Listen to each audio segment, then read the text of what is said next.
Hey guys, welcome back. I know, it's been a week. I don't want to talk about it. Yeah, well, we are going to talk about it, and you will probably, hopefully, fingers crossed, understand what's going on. And I will tell you first, before we jump into our main content, I will tell you what's been going on with this car. That's right, talking about the 1940 Dodge. So, buckle up. It's going to be a fun one. All right, see you in a second. Hey guys, how's it going? Well, we're here with the car now, and we're going to just tell a little story. So, a couple weeks ago, last month, I'll just say, the car started showing some weird signs of wear, and I was getting some really weird noises from the engine compartment, and that's never good. But I thought, oh, it sounds like a water pump going out, and a friend of mine came over and tried it with his stethoscope, and he says, no, it's not your pump, it's actually your generator. So I listened, and sure enough, it sounded like a cement mixer, and it was making noise. So I'm like, okay, well, now what? So I called another friend of mine, and he says, hey, I got a generator that works. I pulled it out of my Dodge, and I converted it to a 12-volt system, and you can have it. So I put it in there. It wasn't charging. It was making noise, if anything. It wasn't happy. So I'm like, oh, okay, well, that's fine. You know, it's only 3 bolts. It really doesn't take much to swap them out. Just a little bit of time. Anyway, so I put the other generator that was on the car before and put it back in, and it still works. And the regulator was still working. Everything was still working. Yeah. So I thought, okay, well, that's weird. What's this noise coming from? It was kind of a creaky, repetitive rattling sound. So I'm like, well, okay, well, let's just figure this out. So I take the generator out, and I take it to a shop in Pomona, M&L Parts is what they call themselves, and they've been there since the 40s, actually. So I thought, well, this might be a good shop. Probably know what they're doing. Been around for 80 years. So I take the generator down there. It's a long drive, and so I'm like, okay, let's do it. And I drop it off, and he says, I'll check it out. So he's checking it out. And he says, okay, yeah, it needs a new bearing and brushes. So he does it. I come back down there the next couple days, and I pick up the generator. And I get home, and I hook it all up. And with these old regulators, this little guy, you have to polarize them. So this is the armature and battery posts, and this is your field post. Don't ever touch this with a wire to jump. So take from your armature to the battery, take a little wire and jump those 2 posts, and you'll get a little spark. Okay? I do that because this regulator was fine when I took the generator out. It was fine. It was still working. So I was like, well, okay. So I polarize it for the new generator. Well, no.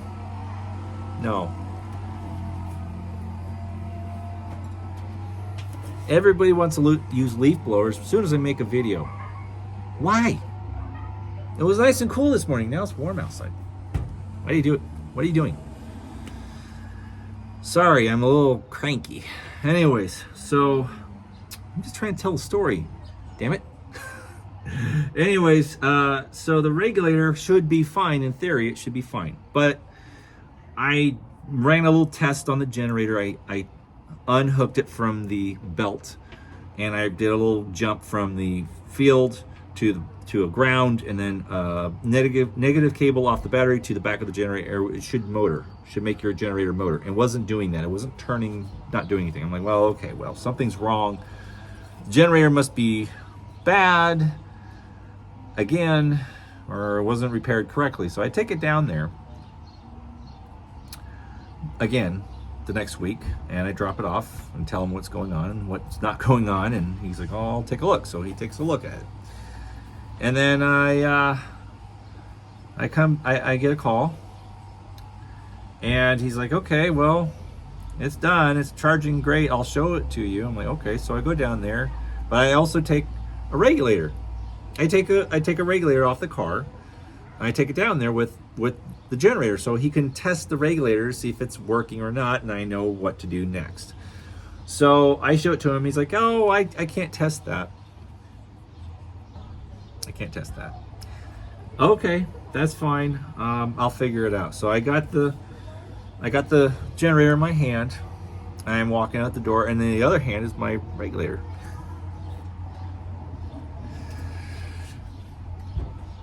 Yeah, and so I have the regulator. I put it on the roof of the cruiser so I could put the generator in the back seat. It only takes one hair of a second to be distracted of where you put something. I'm excited to have the generator back, and this is going to be the silver arrow. This is the answer to my problems, right? No, it's just the beginning. After the second time of pulling the generator out and taking it all the way back to Pomona for the second time, I forget Mr. Regulator. It's on the roof. Yes. And I make it down the street outside of the driveway, the parking lot of this place. And I make it about 3 blocks down on Mission, make a right turn onto East End Road and go up East End Road to Holt. I go across the railroad tracks and make a right turn onto Holt to head towards Indian Hill. Well, I was hearing a rattling on top of the car. I'm like, what is that noise? It's weird. And as I make a right turn, in my mirror, my side mirror, I see something fall off. I'm like, oh, that's where I put it. I forgot about the regulator. So I go around, I make a U-turn, and I park, and then I have to cross the street, and I retrieve my regulator. But it took almost 15 minutes just to do that because of the traffic and those controlled lights on Holt. They all have green arrows, and there's more lights on the corner than Christmas. And it's like I had to wait a lot of time just to get to that stupid regulator that fell off the top of the roof there. So I retrieved it. And here it is. Ain't that sad? Look at this thing. Oh my gosh. Well, you know, I already kind of felt that it wasn't going to work. Now it's confirmed. She's dead. She's dead. Yeah. Well, you know. These things are made cheaply. They're not made too well. They're not made like they used to be. That's for darn sure. But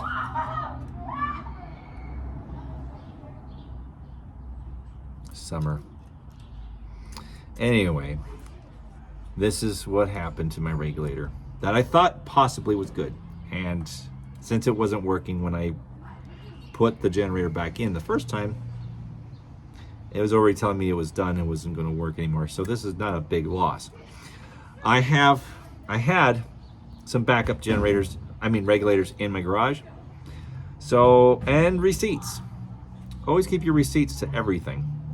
Now, if you buy these things or have bought these things from O'Reilly, they come with a lifetime warranty, which is kind of surprising, really. And I kept the receipts, and I had the receipts on hand. And so I went in there with one that wasn't like this. How did that happen? We're not going to replace that. That's your fault. This was my fault. It did fail, though. It wasn't working. So anyways, I had another box of a dead one. So I was owed a regulator no matter what. So I'm not being dishonest. Come on, because it's me. Anyway, so I call them and tell them what's going on. And so I order one, and they says, okay, well, bring it in and we'll look at it and we'll issue you a refund or an exchange. I'm like, all right, fine. So I go in there with the box with a uncrushed regulator and the receipt, and they, all right, cool, yeah, we can get this one. And so they says it'll be here Friday morning. Great. Sounds good. So I go home. Okay. I go home and I put the generator on. I get it all ready to go. All I have to do is put in a new regulator and polarize it, and it's good to go. Well, I go in the morning and pick up the regulator, brand new in the box. Okay, this is the big day. I have an event on Sunday for Father's Day that I was hired to attend. Had to take the car to a Sunday service at a church nearby, and they were wanting a car to be parked for Father's Day, so fathers of families and everything could enjoy some classic car eye candy. And I was compensated, and that was gonna, everything I was doing was pretty much gonna be already paid for by what they were paying me. But anyways, I had to get the car ready. It had to be ready for this Sunday because I had obligations. Anyway, so I polarize the regulator. I start the car. And I pull the car out of the driveway, out of my garage rather, into the alleyway. And I'm seeing that it's working. It's showing a positive charge. The needle is doing its thing. And I'm like, oh, cool. Great. Awesome. Perfect. It's working. We're good. So that being said, I thought I was done. Well, I let the car run for about 5 minutes, 10 minutes, and then I turned it off. Mission completed. Job well done. Awesome. So I tinker out here on a few things, and then I thought, after an hour being out here just kind of killing some time, I thought, well, I need to go get some gas in this car. I sit in the car, I hit the starter pedal, and there's no sound. Click, click, click. No sound. Battery's fully dead, completely dead. So, then I'm really happy. Find out the battery, I put it back on the charger and it was dead as a doornail. It wasn't taking a charge. It had expired. It was 5 years old. It was pushing 5 years old. So I took it to the O'Reilly where I bought it back in 2019, and they confirmed it that was dead and not going to take a charge anymore. And it's a 1 year warranty on the 6-volt battery from them. So no warranty at all except for 1 year. That's long enough. That's more than most people warranty things these days. Anyhow, I bought a new battery. Had to buy a new battery. Yep. It's not funny. Don't laugh at me. Anyway, so I get home, put it in the car, and start it up. And, oh, did I forget something? You know why the battery was dead? Because that regulator, the new one, fried it. Yeah, I sat in the car before pulling out the previous battery. I had turned the key to on, and I saw a discharge on the AM gauge. And I actually lifted the hood and I felt the regulator, and it was pretty warm. Pretty warm, yeah. It was very warm. So I took that off and opened it up and saw that the battery solenoid on this side was, the brass plate on top of the solenoid was discolored. So there was a failure with my regulator that ended up draining my battery and killing it once and for all. And then I replaced the battery, and yeah. Then I had to get a new regulator. So I bought a new battery, and I also had to order another regulator. And they're like, wait, you just picked up one this morning. I'm like, I know. It must have been defective, so we need another one. So they did the paperwork again and got one that says it'll be here Saturday night, or Saturday afternoon, 5 o'clock. We're cutting it close, friends. We're cutting it close. So I do pick up this other regulator from them, and I put it in there, and I polarize it, and fingers crossed, and Hail Marys, and all sorts of prayers. And she's working now. But this thing, this is just hilarious. That's the best part of the story, really, for me. It's going to sit here in the garage. It's going to be a simple reminder of, like, don't put anything on your roof of your car if you value it at all. Just set it on the ground, if anything else. Just don't put it on the roof of your car, because that is a Bermuda Triangle of memory. As soon as you put anything on the roof of your car, it's out of your sight completely. Whether it's a cup of coffee, bag of groceries, laundry basket, you name it, we've all done it. Most of us have. I know I've seen several cars driving around with cups of coffee on the roof or a bag of something. So the roof of your car is no place for anything. Don't do it. Learn from my mistakes. Yeah, learn from me. Mistake maker, number one. We all do, I know.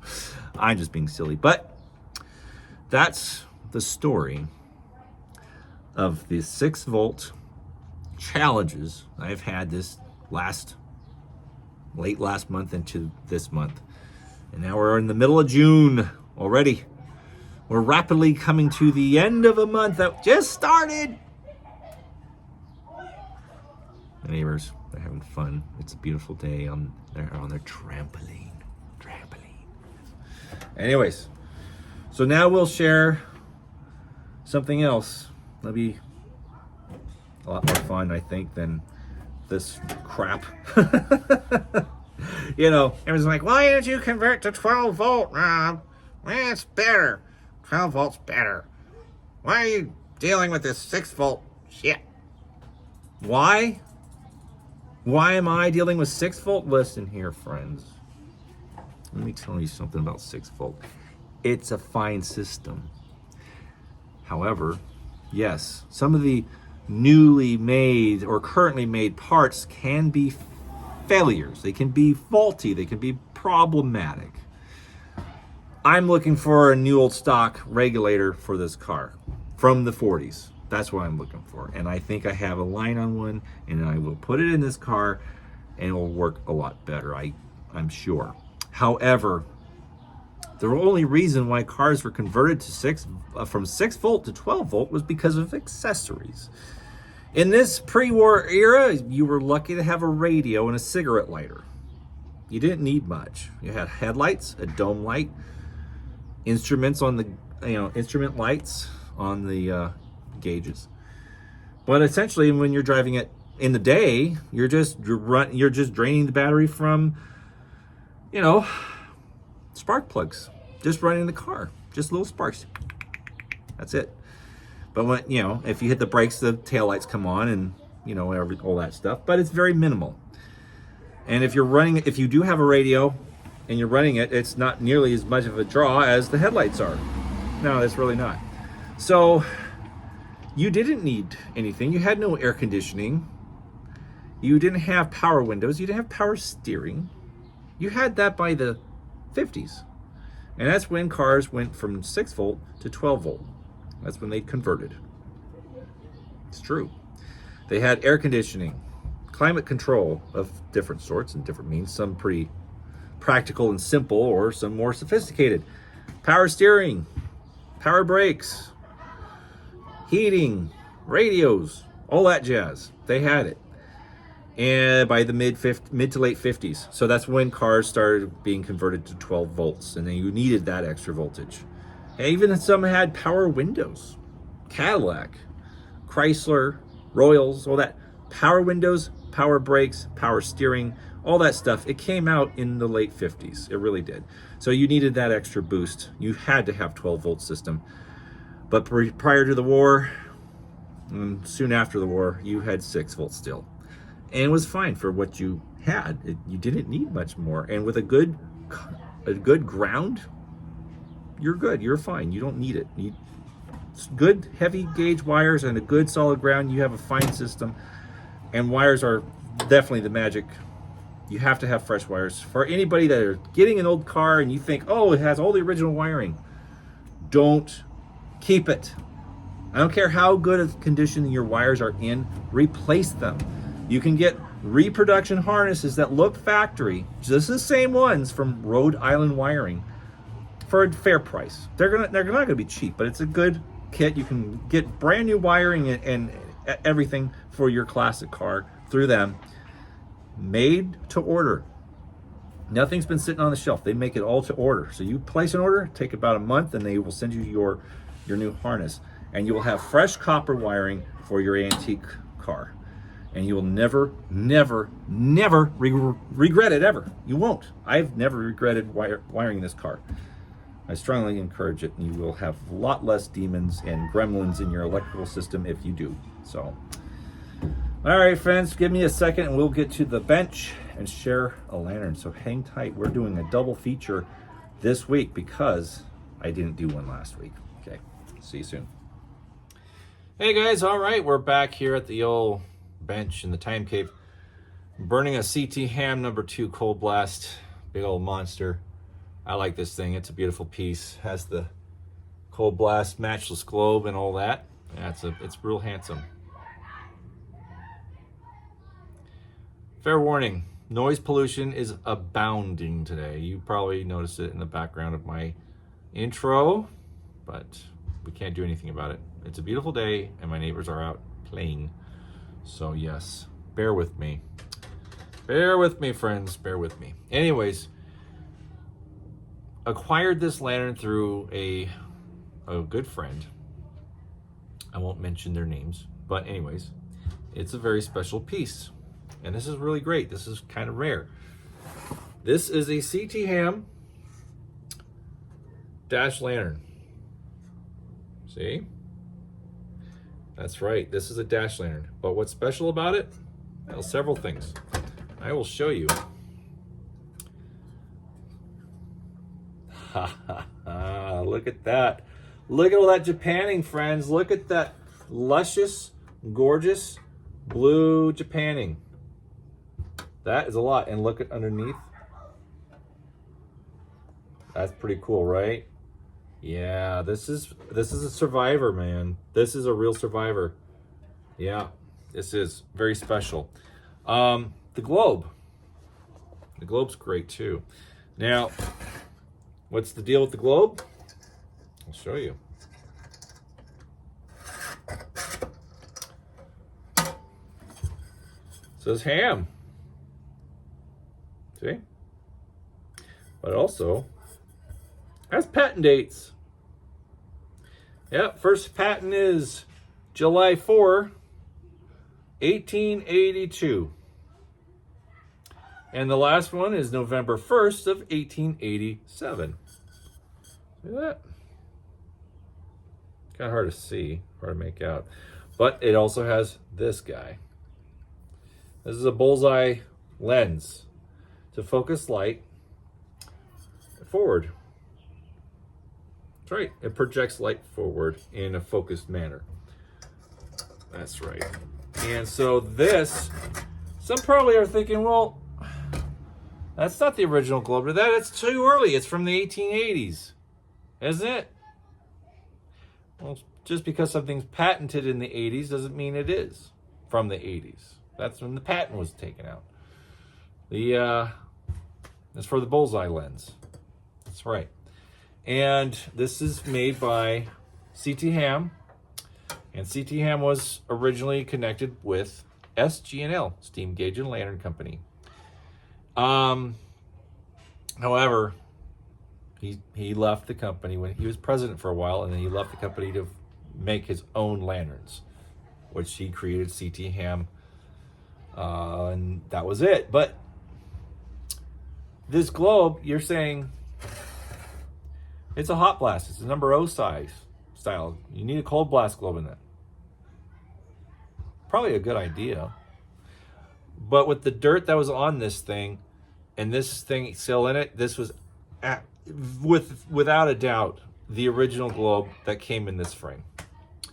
That's right. This is a DasH lantern, and it would have used the reflector back here to reflect and focus light from the flame through this to make a beam of light, to focus the light to a point for driving. So it makes absolute sense that it has this globe.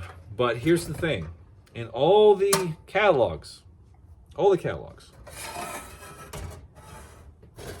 here, in all the catalogs of ham from prior to 1900, they show their cold blast lanterns with No.0 style globes, with the little lip and all that. That's right. So CT Ham and other companies that did have cold blast lanterns prior to 1900, which are very few, by the way, used No.0 globes. in their cold blasts. Now, is that something that you want to burn and use on the regular basis? I would say no. Especially these, because the way they added these bullseye globes into the glass wasn't ideal. Many people have cracked these lenses or cracked the globe around the lenses because of heat. That's right. So, have I burned it? Of course I have.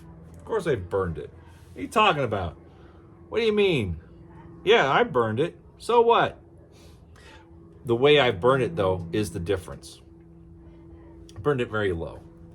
Shall we light it now? Should we? I know you guys would like to see it. I know you guys would like to see it. There's no reason why we can't. Let's see here. Do we have... Let's see here. Any matches? Any matches? I know, I should have matches out here. I thought I did have some matches. Well, I'm gonna break tradition. Yeah, I'm gonna use a lighter. You know, it'll work. Sorry, I know. Don't unsubscribe. But here we go. Pretty cool, right? Check that out. You can see the beam, you can see the point of light on the chimney there. See, on the other hand? And on the back there, you can see it. It does make a point of light, which is great for driving. See, that's actually kind of bright for the camera, right? It is. It works. It works rather well. Now, if you're out in the boonies, on a dirt road, and there's no outside lighting, then this will actually work. Probably in an Amish community, you could definitely use this without too much problems. You won't see as well as maybe some could with LEDs, but this would definitely get you to where you're going or where you want to be in a rural, dark, unelectrified area. So these were fine. These were bright enough for the time being. And it's a great piece. And it's really rare to find them with as much blue Japanning on them. Now, some of you might be asking, what's Japanning? Well, it was a tinted lacquer. And it was applied to these lanterns that were designed for extended outdoor use. And it was a protective measure to keep it from rusting away or rusting quickly. Now, the reflector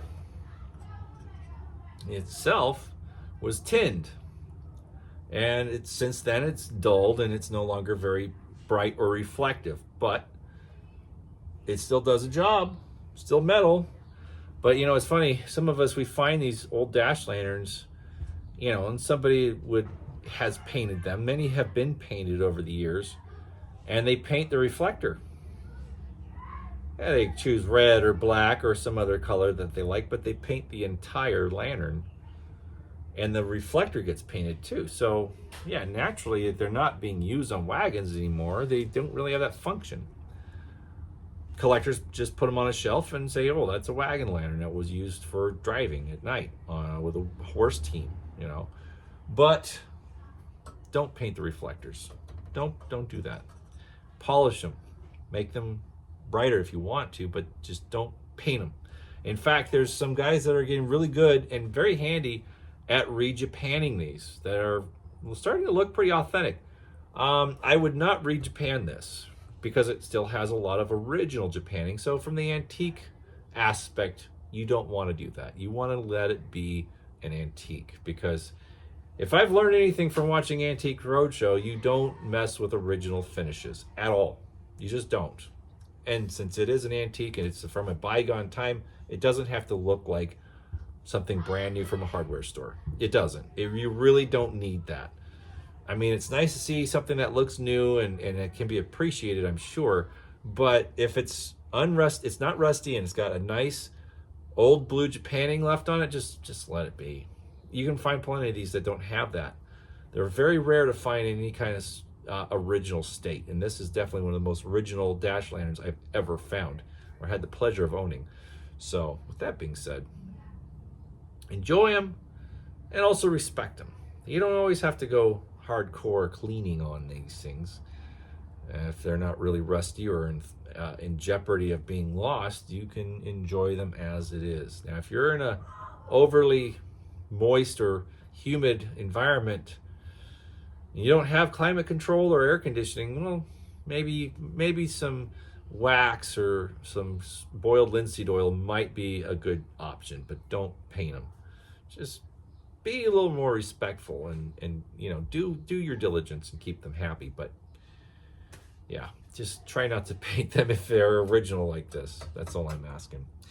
Anyways, friends, it's good stuff. It's fun. Oh, by the way, yeah, these two are twins. They're both the same lantern, but of course one has a reflector and blue Japanning and a globe of this nature, but they both have that little beaded detail on the baffle. You see that? See this little crease? This little beaded, little rolled section there?